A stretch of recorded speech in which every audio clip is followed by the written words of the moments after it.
1040 en el dial y por la emisora online Universo Radio, www.universoradio.co. Dirige y presenta Jorge Vergara Carbó.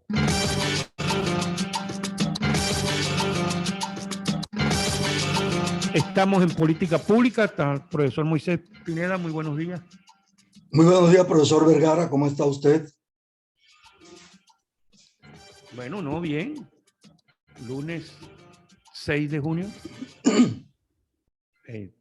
Listo, pues, para la semana que empieza con lluvia. 2 aguaceros tremendos, profesor, y no sé cómo le fue a usted en su casa y con la luz y en este aguacero del viernes y ese de ayer que fue fuertísimo. Acá en el norte, en el sur no fue tan fuerte. Y no, para que usted termine el programa, lo que queda el programa, lo que quiera comentar. Así que adelante, profesor. Gracias, profesor. En los 10 minutos del programa que nos queda, voy a tratar de referirme al último de sus temas para empezar y luego analizar algunas cosas referenciadas por usted con mi nombre. Efectivamente, ayer fue un día que estuvo tronando todo el tiempo, llovió no tan intensamente como me dicen que ocurrió en otras partes de la ciudad, pero sí todo el día fue de truenos y tormentas eléctricas y algo de lluvia, no muy intensa como le decía. Me preocupa lo que pasó en la vía de la Prosperidad entre el corregimiento de Las Flores y el corregimiento de La Playa. Y me preocupa porque esto se le advirtió al señor gobernador Eduardo Verano de la Rosa cuando metió aquel juajuá que usted recordará, profesor Vergara, en su primera gobernación para mejorar las condiciones de la vía. En aquella oportunidad me permití decirle, no recuerdo en qué programa radial estaba yo vinculado, que debía considerar seriamente el tema de la topografía y las curvas de nivel en esa carretera, ya que en el año de 1993 el señor gobernador de entonces, Gustavo Bel Lemus, había hecho exactamente el mismo esfuerzo de gastar una gran cantidad de dinero en la vía que va de Las Flores a La Playa. En esa ocasión, siendo yo secretario de Educación, tenía un carro marca Skylark, que había sido propiedad de David Nameterán. Moisés, perdona un momentico. De Las Flores a la playa, cuando dice de la vía de Las Flores a la playa, para podernos ubicar. O sea, la que llega al corregimiento de La Playa. La que Flores, comunica. Hablamos continuación de vía 40. Continuación de la vía 40, sí, señor. Correcto. Es para que puedan, porque lo entiendan, porque la verdad que yo a veces, cuando te dice Las Flores a la playa, van a creer que es del corregimiento de Las Flores, corriendo hacia allá, hacia cómo es, hacia Puerto Mocho. Bueno, en la vía que comunica el corregimiento Barrio de Las Flores al corregimiento de La Playa, llamado también Eduardo Santos.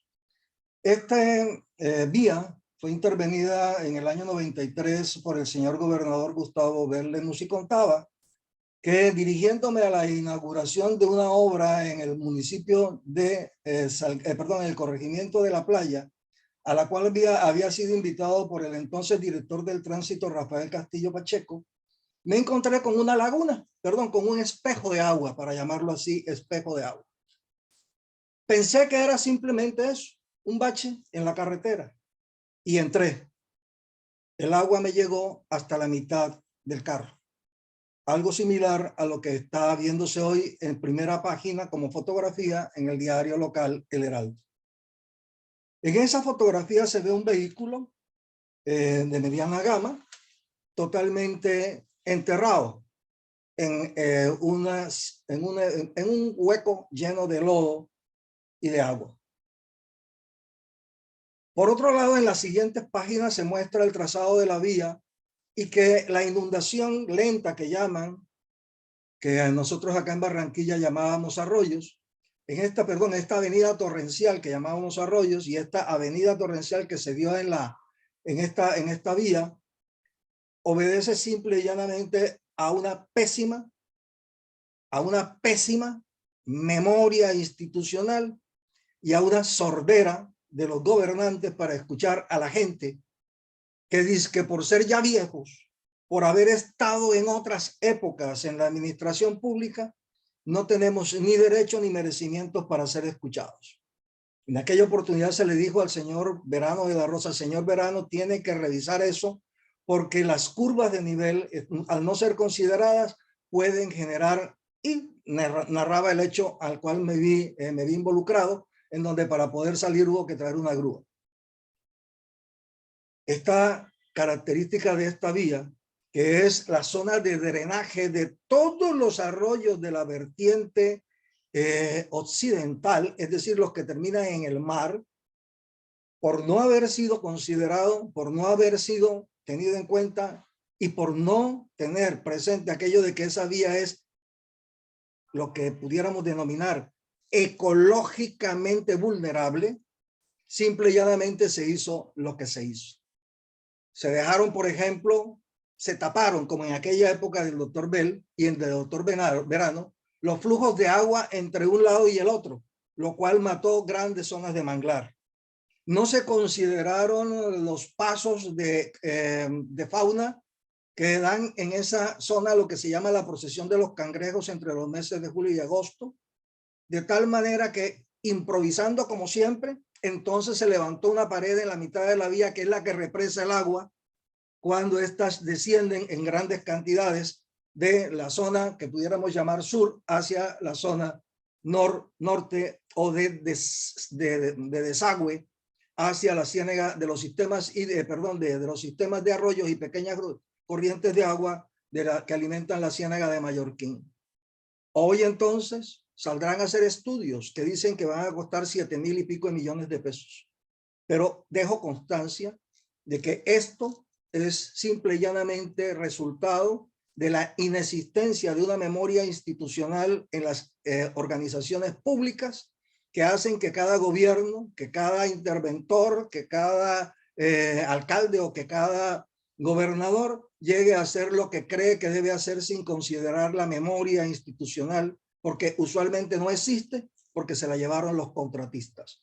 Esto que pasó es simple y llanamente producto de esta condición en donde entre la llamada vía al mar y la vía de la prosperidad o prolongación de la vía 40, como la llaman otros, entre Las Flores y la playa, no se tuvieron en cuenta las particularidades del sistema de drenaje, de arroyos que llaman acá, o de simple y llanamente laderas, que hacen que pase lo que pasó y que definitivamente ahora ya hay que gastarse una gran cantidad de dinero para corregir los errores que se cometieron. Dicho esto, yo hubiera preferido, profesor Vergara, como se lo dije ayer o se lo puse en una breve nota que le puse en su correo, esperar a tener la información de la Registraduría Nacional del Estado Civil respecto del tema que anda circulando en las redes, pero que yo, como periodista o como persona metida al ejercicio periodístico, decidí cortar y compartir con usted solamente a efectos de poder sugerirle, esperar a que pudiéramos averiguar en la Registraduría Nacional del Estado Civil lo que la revista Semana publicó. Mientras tanto, yo hubiera preferido no referirme al tema, porque definitivamente, además de ser un tema adjetivo, es decir, un tema insustancial como ese de qué va a hacer su señora en estos días en la casa, en lugar de haberle preguntado cómo va a resolver el problema del déficit fiscal, es simple y llanamente perder el tiempo, porque uno no es de donde nace, uno tampoco no es de donde muere, así se lo puse en su correo, perdón, en su WhatsApp, sino en donde lucha.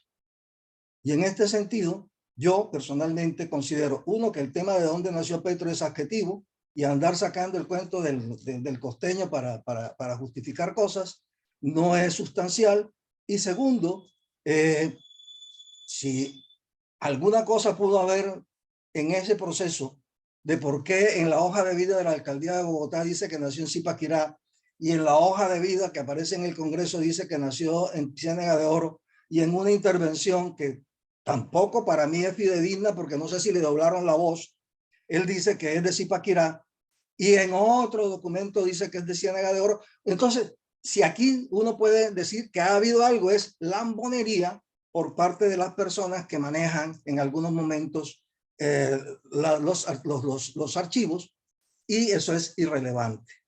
Para mí, hubiera preferido esperar que saliera la dichosa copia del registro civil. Lo otro, y ya para finalizar, en términos del tiempo que usted me ha asignado en estos últimos 3-4 minutos, yo quisiera referenciar 3 artículos que pueden ayudar, profesor Vergara, a entender lo que está pasando. Porque empiezo por decir lo siguiente: la política es esencialmente comunicación. Esencialmente es comunicación. Y la comunicación son imágenes, imágenes que son pictográficas en unas cosas y en otras son construidas con palabras. Y esas imágenes y esas pictografías, esas palabras, que no necesariamente son conceptos, sino eso, representaciones comunes en la cabeza de la gente, tienen mayor capacidad de movilización que la argumentación. Hay un escrito en el diario El Espectador que se llama "La democracia está degenerando en infocracia", de un ensayista alemán surcoreano llamado Byung-Chul Han. Es un libro, voy a ver si lo localizo, lo consigo en la Librería Nacional o en alguna otra librería de aquí de la ciudad, sobre que la democracia está degenerando en infocracia. Es decir, el efecto que está teniendo o están teniendo las redes sociales en la construcción del discurso político, no a nivel de quien lo genera, sino a nivel de quien lo recibe, y de cómo esas imágenes y esas palabras que construyen en la cabeza de la gente elementos que mueven la emocionalidad y que lo llevan a tomar decisiones, está precisamente radicando en la emocionalidad muchas de las decisiones que se toman. Un ejemplo, el que que yo acabo de referenciar, porque usted lo referenció antes. En las redes sociales, entonces, ahora el tema es si Petro es de Ciénaga de Oro o es de Zipaquirá. Y resulta que uno se pregunta, ¿pero qué tiene eso que ver con lo esencial? Nada, nada, es un colombiano y punto. Por otro lado, puede usted entonces encontrar una gran cantidad de memes y inclusive de estadísticas que se convierten en el foco y en de la atención de la gente acerca de cómo amaneció hoy la estadística. Y entonces para unos está empatado, para otros subimos 4 puntos, para el otro bajó 5 puntos, y uno dice, pero ¿y eso qué tiene que ver? Si lo que hay es que buscar cómo las campañas convencen a los votantes de permanecer fieles a él o de adherirse a él. Eso es lo que tienen que estar haciendo las campañas, y no me interesa si es la de Petro o es la del señor Hernández o la del voto en blanco. No, no me interesa. Inclusive a usted le consta, profesor Vergara, y se lo dije, que yo antes del día 30 de mayo, perdón, el día 1 de junio, yo nunca había hecho pública ni por quién iba a votar ni qué iba a votar, porque considero de que eso es un tema que no es relevante en materia de formación de opinión, sino este tipo de análisis que uno dice, mire, cuando usted reciba algo, contrástelo, no asuma que es verdad. Inclusive lo que yo estoy diciendo, póngalo en duda, porque usted no sabe cuál es mi intención ulterior. Pónganlo en duda, pero no se trague las cosas enteras. Este ensayo del señor Byung-Chul Han, yo lo recomiendo, está en El Espectador. Podrían entrar directamente en su internet y poner el título "La democracia está degenerando en infocracia", y leérselo porque es de fácil lectura y es muy interesante. Esto para aportar uno de los elementos que pudieran explicar qué es lo que está pasando, porque ni la gente es bruta, ni la gente es mala leche, ni la gente es estúpida, sino que simplemente la gente es un ser humano. Y como seres humanos, su mente, su corazón y su músculo obedecen a cierto tipo de discursos, de estímulos que lo llevan a tomar decisiones en un sentido o en otro. El segundo artículo que recomiendo también del Espectador del día de ayer está titulado Pensando el Titanic centrista, que es un artículo en donde se hace Francisco Gutiérrez Sanín, hace un análisis acerca de qué fue lo que pasó con el proyecto fajardista. Es decir, dónde estuvieron los problemas. Y hace tres precisiones. Una, el tema identitario. Segundo, el tema de la autorreferenciación. Y tercero, el diagnóstico equivocado.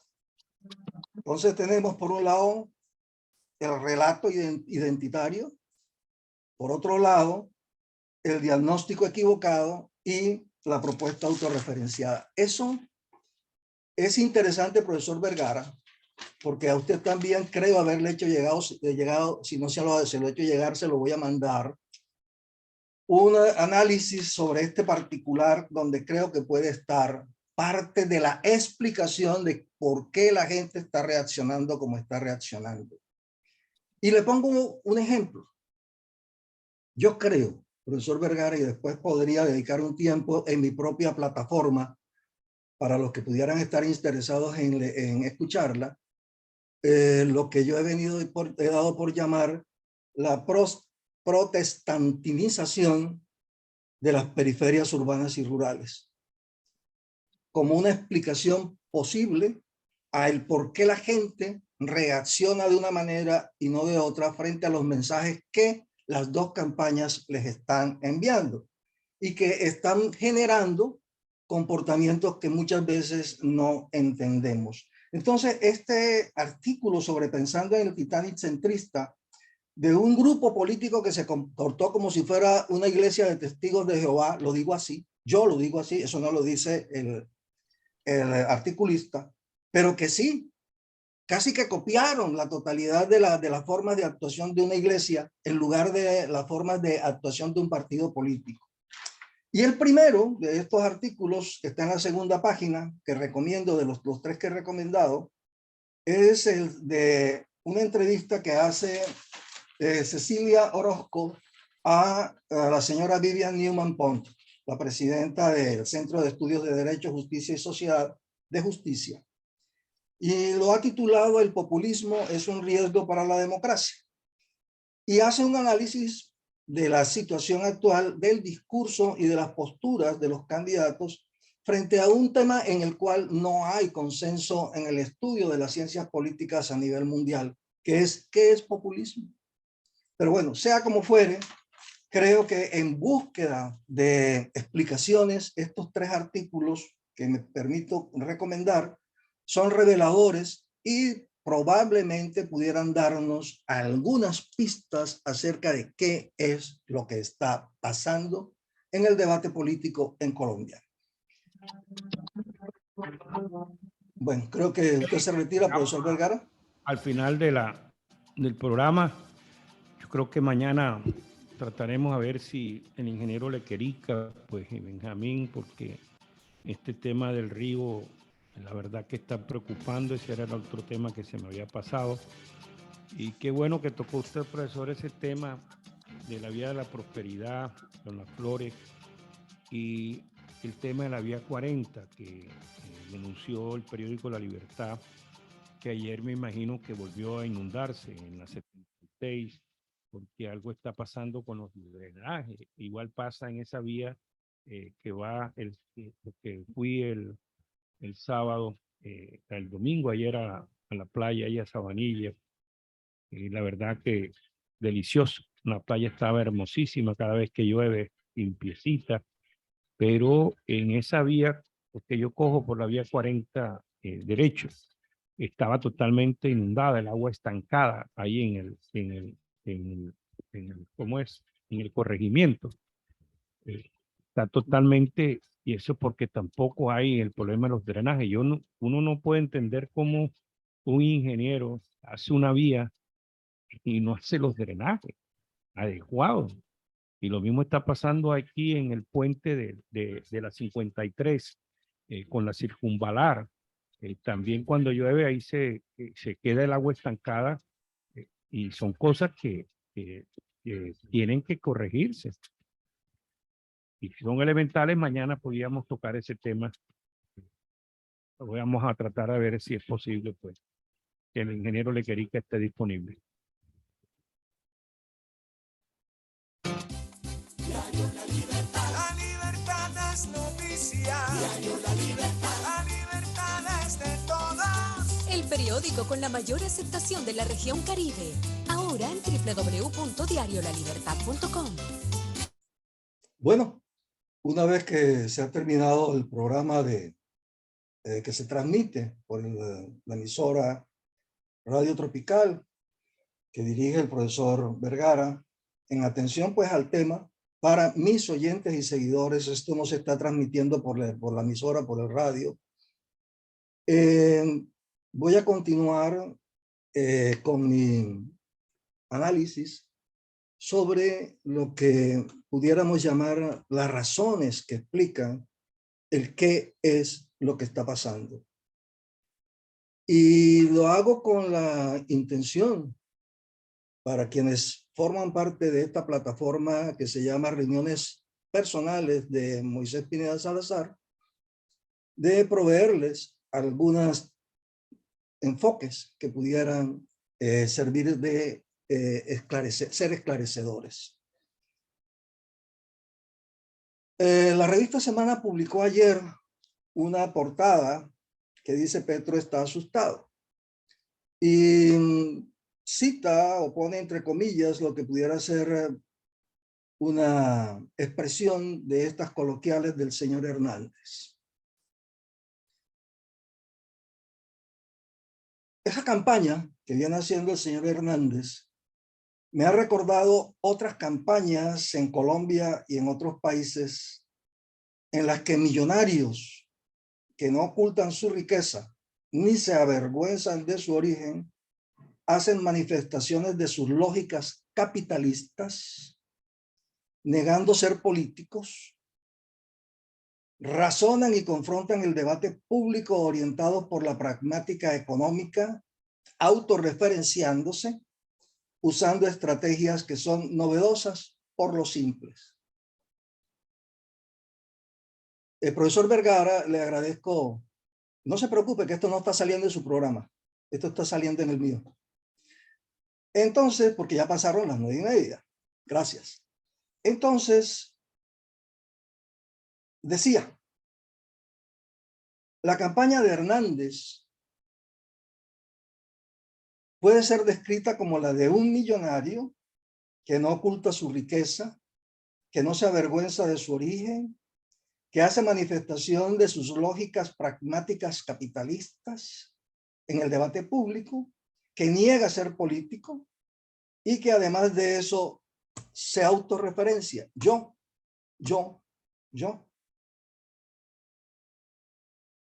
Y que además usa estrategias de comunicación muy simples, muy elementales. Con todo eso logran vender esperanzas y obtienen el respaldo de un electorado que en otras lógicas debieran considerarlos sus enemigos a vencer. Alguien decía recientemente, no me explico cómo es que la gente sale a votar por un millonario. También eso mismo decían para hablar de otros países, de Bolsonaro, de Trump, de este señor Piñera. Es decir, estamos frente a una particular coyuntura en la cual este tipo de cosas está pasando. Pero tengo que referenciarme también, tengo todo el derecho de hablar de mí. Este tipo de discurso y de campaña me recuerda el de Aécio Neves, el millonario gobernador de Minas Gerais, quien en el discurso de instalación de un encuentro internacional de alcaldes sobre transporte masivo, al que yo asistía representando al alcalde electo Alejandro Char y acompañando al alcalde encargado Juan García, creo que eso fue en el año 2006, el señor Aécio Neves, nieto del que había sido un presidente de la República en el Brasil, dijo algo como de este tipo. Él decía, nosotros, para hablar de su partido y de él como gobernador y cómo había llegado a ser gobernador de Minas Gerais, decía, nosotros no mostramos problemas, nosotros no señalamos responsables, nosotros ofrecemos esperanza a los ciudadanos y les cumplimos. Cierro comillas. Esa expresión del entonces gobernador de Minas Gerais, Aécio Neves, coincidía con lo que se había hecho en materia de comunicación política en la campaña de Alejandro Charchal Hub a la alcaldía de Barranquilla y que acababa de terminar, si no estoy mal, en el año 2006. Esa estrategia o esa discusión sobre cómo orientar el discurso político tuvo los siguientes componentes. Uno, hay que superar el discurso político pobreteador que había instalado en la mente del barranquillero una baja estima, una enajenación de los problemas y una condición pedigüeña. Esto es un desastre, esta ciudad es una porquería, aquí nos estamos comiendo, bla, bla, bla. Bueno, toda esta cantidad de discursos de políticos que privilegiaban lo de la pobreza, lo de la porquería, lo de la miseria, lo de la injusticia, etcétera, etcétera. Entonces, decíamos el grupo de asesores en esa época, tenemos que superar ese discurso, porque ha instalado en el barranquillero una autoestima baja y además de eso ha instalado en el barranquillero la condición de resuélvame el problema. Nosotros no somos culpables de esto. Los que son culpables son otros. Resuélvanos el problema. El segundo elemento del discurso que en aquel momento en la campaña de Char fue el de hacerlo autorreferenciado. En algún momento eso llegó a ser hasta chocante, había sido chocante, perdón, en otra campaña cuando él insistía en decir yo soy millonario y no necesito robar. Y bueno, los que nos sentimos ofendidos yo casi que me doy trompadas con él en una tarima en el municipio de Galapa, porque eso fue en la campaña cuando él fue candidato frente a Ventura Díaz Mejía y yo apoyaba a Ventura Díaz Mejía.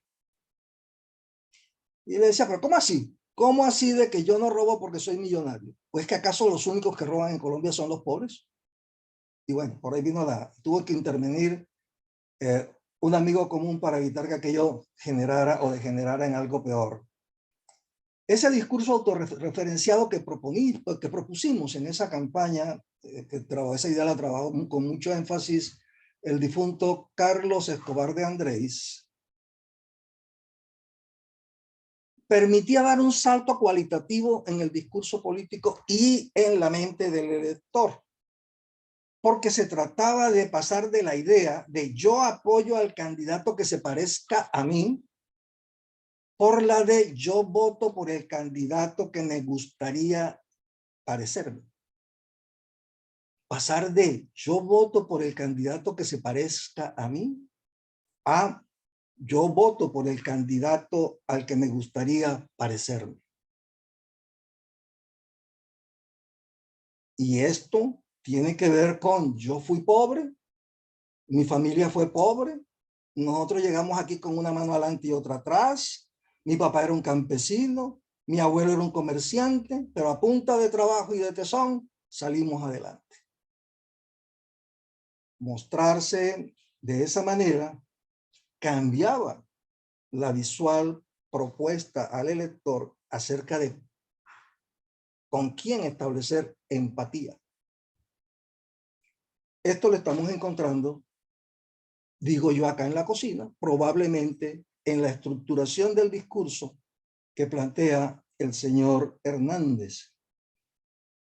Y por poner una antípoda, reflejaría o explicaría por qué el discurso racional, por qué el discurso no emotivo, por qué el discurso técnico-científico del señor candidato Fajardo no caló. ¿Por qué no llegó a la gente? Porque si bien él se autorreferenciaba, era no para mostrar ¿Cómo tú te puedes parecer a mí? O tú puedes ser como yo. Si no, yo no soy igual a ti. Pudiera estar allí parte de la explicación de por qué no caló el discurso del señor Fajardo. Y también pudiera ser la explicación de por qué el discurso de Petro no logra conmover a ciertos sectores de la población. Sin embargo, yo creo que más adelante podemos encontrar otras pistas. No necesariamente, como se ha venido insistiendo, explicables a partir del miedo. Yo creo que eso no funciona. Eso ya no funciona. Y de hace mucho tiempo dejó de funcionar. Pero bueno, aquí seguimos insistiendo en generar miedo y plantear miedo. Lo tercero que planteábamos en esa campaña electoral fue usar imágenes que proyectaran el futuro de la ciudad que nos espera o que podemos construir, en lugar de ser una copia y una repetición del presente que nos agobia. En las piezas publicitarias se insistió mucho en una imagen de la ciudad posible, en el discurso de una descripción de las cosas que se podrían hacer y cómo podrían lograrse.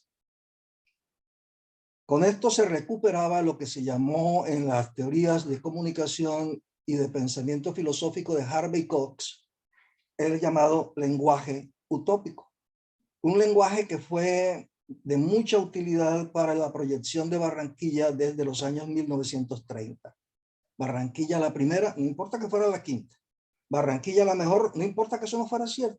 Barranquilla, el centro del mundo, no importa que el centro fuera Nueva York. Barranquilla, la ciudad más próspera, no importa que tuviéramos dificultades en el mercado público respecto del consumo. Es decir, el lenguaje que privilegiaba las imágenes del futuro, capaces de enamorar a la gente y ese fue el cuarto objetivo, y de instalarle en el cerebro el sentido de misión.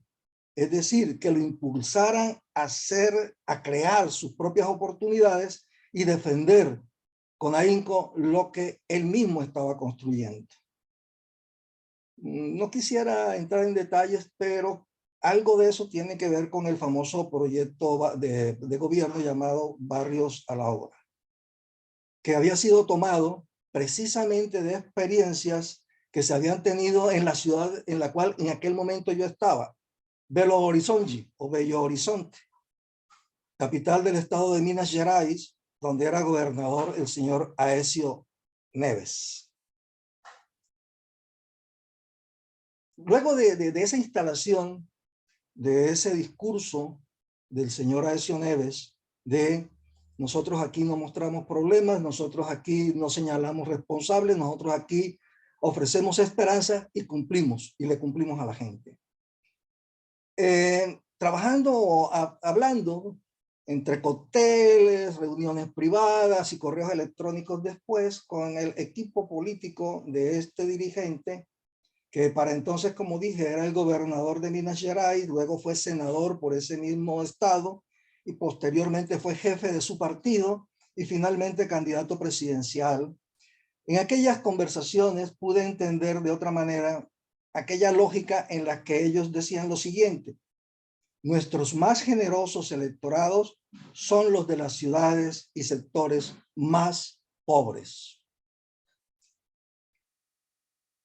Así, nuestros más generosos electorados son los de las ciudades y los sectores más pobres. Uno lo único que se le venía en la cabeza era clientelista, comprador de votos y cosas por el estilo que estamos acostumbrados los colombianos. Pero esa expresión me permitió encontrar en lo que después de muchos años se ha venido a llamar la protestantinización de las periferias sociales, urbanas y rurales, que han sido permeadas por las lógicas luteranas y calvinistas en las que pobreza, riqueza, enfermedad, subsidio y trabajo tienen significados distintos desde las canteras del catolicismo o desde las canteras del protestantismo. Esa influencia, a mi modo de ver, la influencia del calvinismo, que permea las instituciones políticas y económicas colombianas, por cierto, no ha sido, a mi modo de ver, cabalmente comprendida por quienes creen, por ejemplo, que el imperativo categórico de Kant y seguir a Immanuel Kant es sinónimo de ser retrógrado, derechista y pronazi. Cuando los resultados muestran que, independientemente de cómo lo llamemos, no son extraños en este debate los partidos que sustentan la superioridad moral de sus militantes, que usan la autorreferenciación de sus líderes, que reclaman la pureza exigible y comprobada de sus miembros y que practican la exclusión de quienes consideran que no son dignos. Esto que acabo de describir, los partidos políticos que están y los movimientos que están en el debate, en este debate electoral por la presidencia de la República, se han comportado, yo diría, igual. Han partido de plantear la superioridad moral. Nosotros somos los buenos, ustedes son los malos. Nosotros somos los sanos, ustedes son los corruptos. Nosotros somos los policías, ustedes son los bandidos. Estos movimientos se han autorreferenciado en sus dirigentes tal que ni siquiera se llaman como decían llamarse, sino que han terminado por privilegiar la imagen del candidato por encima de la imagen de la ideología y de los partidos. En estos movimientos, sus militantes reclaman pureza. Aquí no caben aquellos. Es imposible que aquí se acerquen estos. Es que, ¿cómo van a aceptar que estos bandidos estén ahí? Pureza de sus militantes, reclamo de pureza para los que quieran llegar y además la expulsión para quienes no llenen esos atributos de pureza. Esto me recuerda mucho, lo decía en algún momento, a la secta de los testigos de Jehová, ni más ni menos. Esta influencia de las creencias religiosas derivadas del luteranismo, con esto que algunos llaman la perversión calvinista, hacen que la riqueza y la salud sean manifestaciones o pruebas de que se es bendecido por Dios. Es decir, que a la inversa, la pobreza y la enfermedad son como una consecuencia del pecado. El pecado que tú cometiste o que cometió tu parentela hasta 7 generaciones. Es decir, yo no soy pobre porque el sistema me hace pobre. Yo soy pobre porque estoy alejado de Dios. Yo soy rico no porque sea el aprovechador del sistema, sino porque es que tengo que ser rico, porque ser rico implica o indica que Dios me bendice. Yo soy de los elegidos. Y uno puede llevarse la mano a la cabeza y se le pueden parar los pelos, pero esta es una forma de razonar que pudiera haber sido exótica hace, diga usted, no sé, 60, 80 años, pero que la llamada convocatoria a un referéndum por el acuerdo de paz con la FARC reflejó que así piensa más de la mitad de los colombianos que se manifiestan electoralmente y toman decisiones vinculantes para todos. Hablar de el aborto es un lío, porque no es un derecho de la mujer para disponer sobre su propio cuerpo, sino que es un tema que se aborda, ni tampoco un tema de salud pública, ni tampoco un tema de educación, sino un tema moral.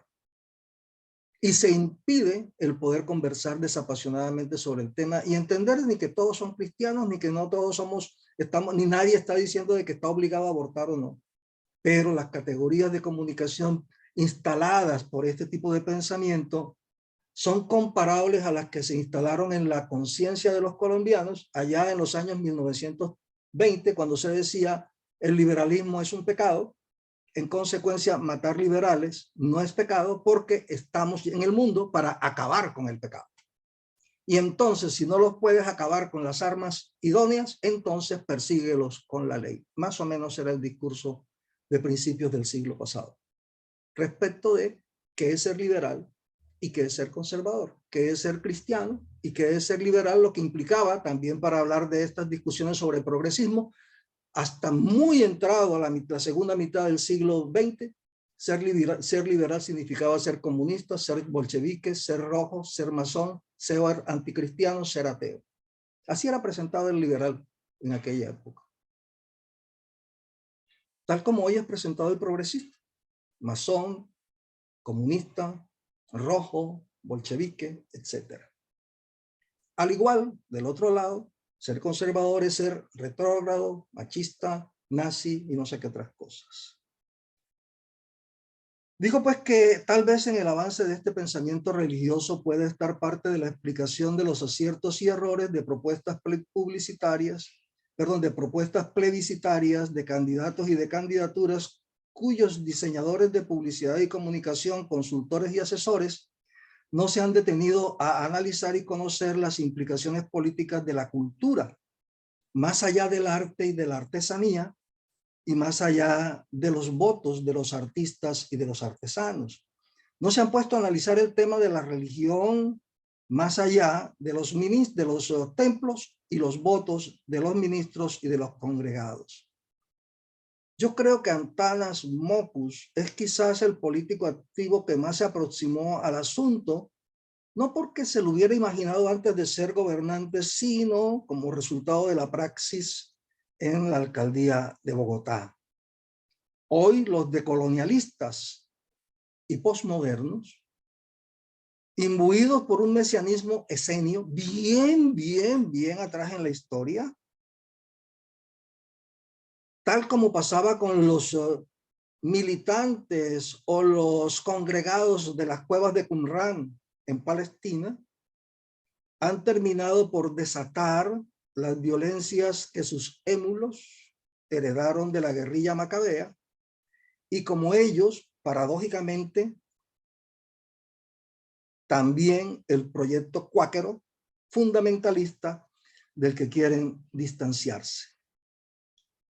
Esta nota que acabo de leer a grandes trazos no pretende ser palabra de Dios, no convoca a votar por nadie, simplemente convoca a pensar en los por qué estamos razonando como estamos razonando y de qué manera el pensamiento religioso, tal como pasaba en la década de los años 30, 20, 18, 14, de ahí para atrás, desde la época de definir las esferas de la iglesia y del Estado, la religión se ha convertido en el filtro no consciente que hace que cuando uno dice que el rico es un explotador, el otro está reaccionando negativamente porque a su manera de ver el mundo, el rico es un bendecido por Dios. Que cuando el uno dice que el pobre debe ser el objeto de nuestras preocupaciones, el otro razona en el sentido de que el pobre lo es porque se ha alejado de Dios, porque su pecado lo agobia y porque no hace lo debido con su esfuerzo para salir de esa situación y ganar bendiciones ante el Creador. Puede ser una súper simplificación del tema, pero creo que es una forma de decirles, ¿ustedes qué opinan?